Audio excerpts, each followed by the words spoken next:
Il était de Bethsaïde, en Galilée, sur les bords du lac du Tibériade. Avec son frère Pierre, il vivait de la pêche. C'était un assoiffé de Dieu. Il avait entendu la prédication de Jean le Baptiste, avait sans doute reçu son baptême de pénitence et était devenu l'un de ses disciples.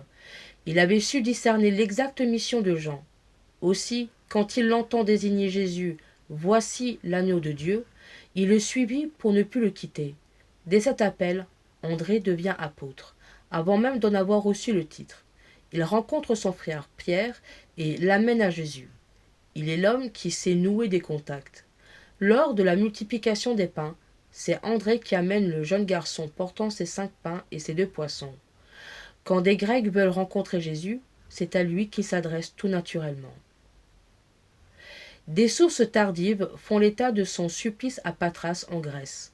Au IVe siècle, ses reliques furent transférées à Constantinople. Une importante relique qui avait été déposée au XVe siècle au Vatican fut restituée en 1966 aux Orientaux en signe de la volonté de communion entre l'Église de Rome et les patriarcats orientaux. L'Ukraine voudrait qu'il ait été le premier évangélisateur de Kiev et l'Écosse l'a choisi comme patron national.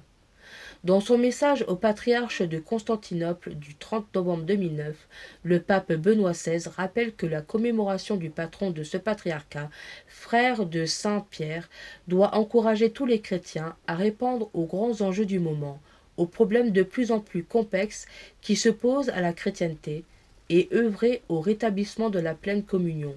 La tradition rapporte qu'après la Pentecôte, il annonça l'évangile en Achaïe et mourut en croix à Patras, une croix que l'apôtre a voulu en forme de X, comme l'initiale grecque du nom du Christ. L'église de Constantinople le vénère comme son illustre patron.